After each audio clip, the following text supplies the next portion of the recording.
Hi மக்களே, இன்னைக்கு திருஞான சம்பந்தரின் கதை பகுதி 1. வாங்க வீடியோக்குள்ளே போகலாம்.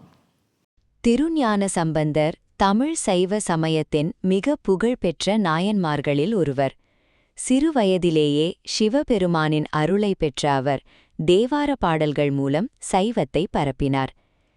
திருஞான சம்பந்தரின் கதை. சோழ நாட்டிலுள்ள சீர்காழி என்னும் புனித தலத்தில் சிவபாத ஹிருதயர் மற்றும் பகவதி அம்மைக்கு ஒரு மகன் பிறந்தார். அந்த குழந்தையே திருஞான சம்பந்தர். ஒருநாள் சம்பந்தர் 3 வயது குழந்தையாக இருக்கும்போது அவரது தந்தை கோயில் குளத்தில் நீராடச் சென்றார். குழந்தையை கரையில் அமர வைத்துவிட்டு குளத்துக்குள் சென்றார். தந்தை கண்களுக்கு தெரியாமல் போனதால் குழந்தை அழ ஆரம்பித்தது. அப்போது பார்வதி தேவி தாயார் தங்க கிண்ணத்தில் ஞானப்பாலை கொடுத்தார்.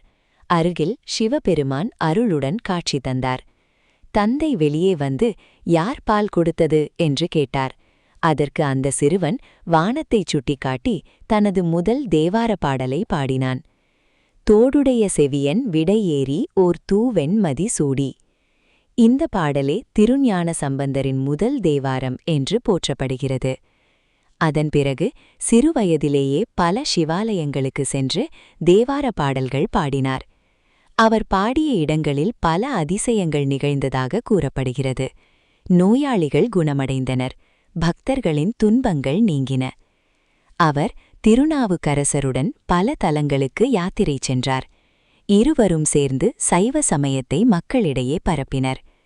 மதுரையில் சமணர்களுடன் நடந்த விவாதத்தில் திருஞான சம்பந்தர் வெற்றி பெற்று கூன்பாண்டியன் சிவபக்தராக மாறியதாக வரலாறு கூறுகிறது.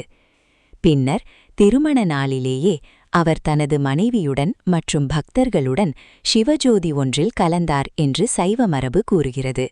அப்போது அவருக்கு வயது வெறும் 16 மட்டுமே. திருஞான சம்பந்தரின் சிறப்பு.